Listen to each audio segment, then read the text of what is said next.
As a pet parent, it can be tough deciding what to feed your pet. And in today's pet advice, we're talking about grain-free diets. Dr. Gratton is here to give us the scoop. Good morning. Good morning. So what is the deal with grain-free diets? Well, grain-free diets became very trendy over the last 10, 15 years, but in the last couple of years, there's become a big concern. It's actually problem has been noted for about 7 years now, but it took a little while to kind of put some of the pieces together.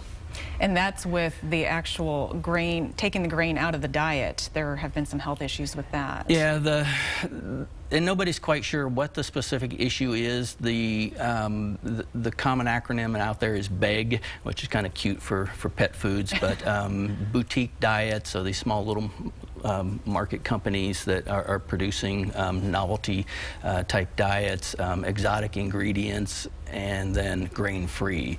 And nobody's sure whether it's the lack of grain, whether it's a problem with some of these other diets that are being added in as replacements for the grain to meet the carbohydrates, the fiber, and the protein sources that grains provide.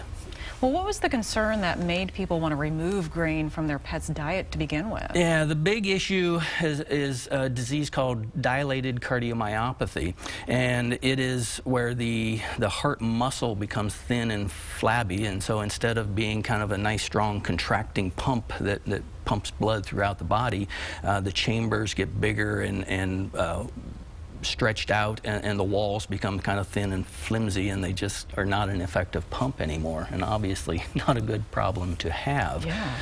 Over about the last 7 years, cardiologists started seeing this problem in breeds that it did not historically occur in, and it's a genetic disease like it is in people in a few breeds, but they started seeing in other dogs in mixes, and over time the cardiologists, mostly out in California where trendy diets are a way of life, have made the link to these exotic diets and predominantly grain-free.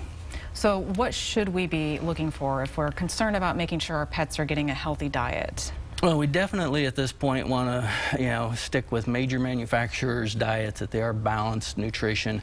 I cannot, for pretty much any dog at this point, recommend a grain-free diet unless that animal specifically has problems with grain, like people may have problems with gluten.